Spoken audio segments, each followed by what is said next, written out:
नमस्कार, मैं हूं आपके साथ अनुज श्रीवास्तव। आप देख रहे हैं यूपी मांगे उत्तर। योगी सरकार के दूसरे कार्यकाल का दूसरा बजट आज वित्त मंत्री सुरेश खन्ना ने विधानसभा में पेश किया। वित्त मंत्री ने अपने बजट भाषण में शायरी के माध्यम से योगी सरकार की तारीफ की। जैसे ही सुरेश खन्ना ने बजट भाषण पढ़ना शुरू किया, पूरे सदन में जय श्री राम के नारे लगे। सुरेश खन्ना ने कहा कि 2017 से पहले प्रदेश की बेरोजगारी दर 14.4% थी। आज ये घटकर लगभग 4.2% हो गई है। यह प्रदेश की एक महत्वपूर्ण उपलब्धि है। बजट में कई नई योजनाओं की शुरुआत की गई है।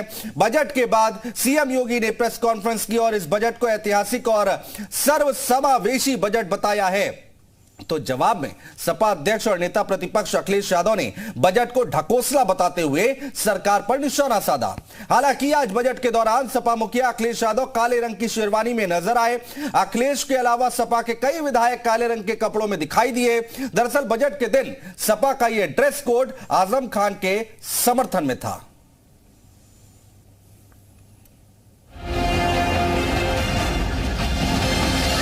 यह बजट उत्तर प्रदेश के त्वरित, सर्वसमावेशी और समग्र विकास के साथ साथ आत्मनिर्भर भारत की तर्ज पर आत्मनिर्भर उत्तर प्रदेश की नींव को प्रस्तुत करने वाला बजट है। तो ये बजट दिशाहीन बजट दिखाई देता है और आज के जो समस्या हैं, न आज की समस्याओं का समाधान और न भविष्य के किसी फैसले को आगे ले जाने का कोई रास्ता दिखता है।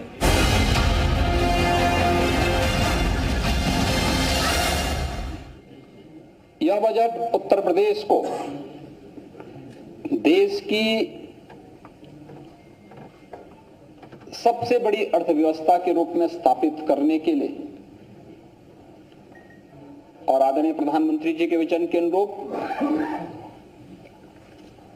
उत्तर प्रदेश अगले 5 वर्ष के अंदर $1 ट्रिलियन की इकोनॉमी बने, इसके लिए यह बजट नींव का पत्थर साबित होगा। और इसी दृश्य को ध्यान में रख करके हम लोगों ने अमृत काल का एक प्रथम बजट प्रस्तुत किया है। जब मुख्यमंत्री जी ये सपना दिखा रहे हैं $1 ट्रिलियन इकोनॉमी का, तो उत्तर प्रदेश की ग्रोथ रेट क्या हो? जो आज की ग्रोथ रेट उत्तर प्रदेश की है, उससे $1 ट्रिलियन की इकोनॉमी कब बन पाएगी? जो ये शब्द बोलना, केवल 1 ट्रिलियन बोल देना, उससे मैं नहीं समझता हूं कि उत्तर प्रदेश की $1 ट्रिलियन इकोनॉमी पहुंच पाएगी।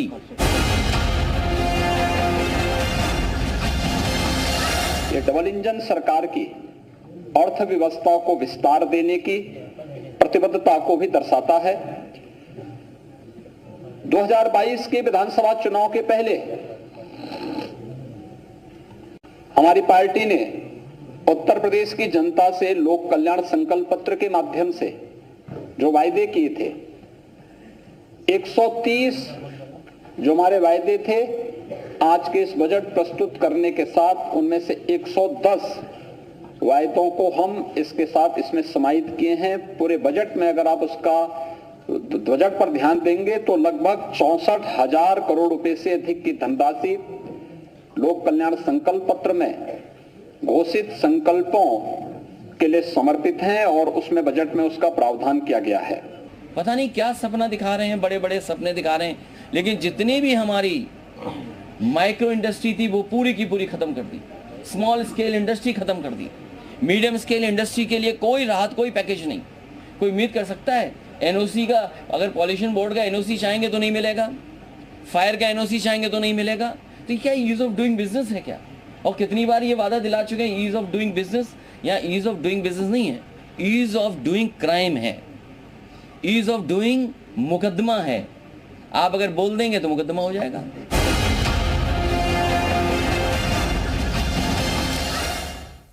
और अगले साल चुनाव है, उससे पहले योगी सरकार ने 2023 का बजट पेश कर दिया है। बजट पर सत्ताधारी दल के विधायक और विपक्ष के विधायकों की राय क्या है, उनसे चर्चा करेंगे, लेकिन उससे पहले हमारे सहयोगी आपको 2023 के बजट के 23 बड़े ऐलान बताएंगे। कुंदन। बिल्कुल अनुज, तो बजट तो आ गया है, इसमें बड़ी बातें क्या है हम अपने दर्शकों को बता देते हैं। 6,90,000 करोड़ का ये बजट है और इसमें कई ऐलान किए गए, जैसा कि हमने मुख्यमंत्री योगी आदित्यनाथ की बातें सुनाई। जो ऐलान किए गए थे बजट में चुनाव से पहले, उसका जिक्र जो है बजट में किया गया है। 3 महिला पीएससी बटालियन का गठन करने की बात कही गई। इस बजट की कुछ खास बातें बता देते हैं। यूपी के सभी थानों में साइबर हेल्प डेस्क का निर्माण होगा। पूर्वांचल बुंदेलखंड एक्सप्रेसवे के आसपास औद्योगिक क्लस्टर्स डेवलप किए जाएंगे। इस बजट में इसका ऐलान किया गया है। टैबलेट और स्मार्टफोन योजना के लिए 3600 करोड़ का बजट एलोकेशन हुआ है। कृषि, चिकित्सा, ऊर्जा, पर्यटन और स्टार्टअप को देखें तो उस पर जोर दिया गया है। 1700 किसान पाठशालाएं खोली जाएंगी किसानों को पढ़ाने के लिए, किसानों को बेहतर किसानी सिखाने के लिए। इसके अलावा 8,528 एमबीबीएस की सीट उपलब्ध होंगी। इस बार बजट में इसका जिक्र है। यूपी में खेल यूनिवर्सिटी कॉलेज के लिए 300 करोड़ रुपए आवंटित किए गए हैं। बुंदेलखंड की विशेष योजनाओं के लिए 600 करोड़ रुपए आवंटित किया गया है। पूर्वांचल की विशेष योजनाओं के लिए भी 525 करोड़ रुपए आवंटित किए हैं वित्त मंत्री ने। हर जिले में मेडिकल कॉलेज होगा और उसे फैसिलिटेट करने की बात कही जा रही है। महाकुंभ 2025 के लिए 2500 करोड़ रुपए आवंटित किए गए। जैसा कि हम लगातार आपको बता रहे थे, जी उत्तर प्रदेश, उत्तराखंड आपको लगातार बता रहा था कि कुंभ के लिए बड़ा एलोकेशन हो सकता है। 2022 के बजट की अगर हम बात करें तो 15% बढ़ाया गया इस बजट को। गोरखपुर वाराणसी मेट्रो के लिए भी बजट में ऐलान किया गया है। अगर 15 नंबर की बात करें, 15 खासियत क्या है 15वां, तो व्यवस्था, स्वास्थ्य व्यवस्था पर जोर दिया गया है। 12,650 करोड़ रुपए इसके लिए आवंटित किए गए। धार्मिक पर्यटन को लेकर के भी बड़ी बातें कही गई है। 300 करोड़ रुपए इसके लिए आवंटित किए गए। समग्र शिक्षा अभियान के लिए 20,255 करोड़ रुपए आवंटित किया गया है। सुमंगला योजना के लिए 1,050 करोड़ आवंटित किया गया है। सामूहिक विवाह योजना के लिए भी 600 करोड़ की व्यवस्था वित्त मंत्री ने की है। 5 साल में 2 करोड़ छात्रों को मुफ्त टैबलेट और लैपटॉप देने की व्यवस्था की गई है। बजट में इसका जिक्र है। पुलिसकर्मियों के घर के लिए 1,000 करोड़ रुपए होंगे। पुलिसकर्मियों के घर बनाने के लिए ओडीओपी और हस्तशिल्प मार्केटिंग के लिए यूनिटी मॉल बनेंगे। और 23वां नंबर की अगर बात करें तो सड़क चौड़ीकरण और निर्माण के लिए 2,588 करोड़ रुपए आवंटित किए हैं। तो अनुज, ये खास बातें हैं 2023 के बजट की। 23 बातें हमने आप दर्शकों को बता दी। बिल्कुल कुंदन, और सरकार की तरफ से और भारतीय जनता पार्टी की तरफ से ये कहा जा रहा है कि ये हर वर्ग के लिए, पूरे समाज के लिए ये बजट है। और जब बजट आया नहीं था तो उससे पहले केशव प्रसाद मौर्य कह रहे थे कि बजट आएगा तो ये 25 करोड़ की जनता के लिए बजट आएगा। निराशा होगी, ये विपक्षियों की निराशा होगी। समाजवादी पार्टी पर वो सीधे तौर पर निशाना साधते हुए दिखाई दे रहे थे। इसके साथ ही साथ साल 2024 में लोकसभा का चुनाव है। कहा यह जा रहा था कि 24 का चुनाव है, उससे ठीक पहले बजट में इसकी एक छवि दिखाई देगी। और जो युवाओं पर जोर दिया गया है, टैबलेट और स्मार्टफोन की बात कही गई है, उसको लेकर लोग जोड़ रहे हैं कि 2024 का चुनाव है और युवाओं पर खास ध्यान रखा गया है। खास मेहमान हमारे साथ कुंदन जुड़ रहे हैं इस वक्त, उनसे जल्दी से तारुफ करा देते हैं। भारतीय जनता पार्टी के विधायक केतकी सिंह जी हमारे साथ हैं, स्वागत है आपका। रूमी हसन जी विधायक हैं समाजवादी पार्टी से, और प्रदीप चौधरी जी विधायक आरएलडी से। आप सभी लोगों का बहुत स्वागत है। सबसे पहले रूमी हसन जी, कैसा रहा ये बजट, पहली प्रतिक्रिया आपकी? देखिए, लोक लुभावना बजट है।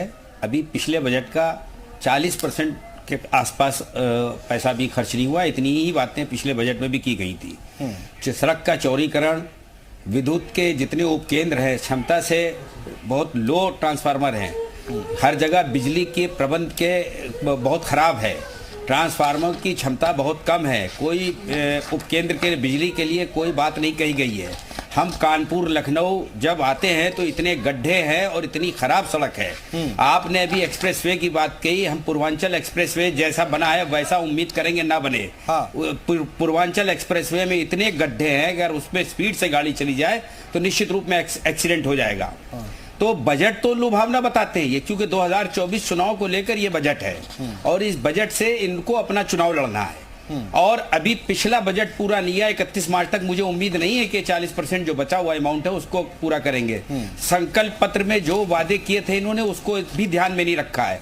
बिजली 35% बढ़ गई है, उसको कम करने का कोई प्राविधान नहीं है।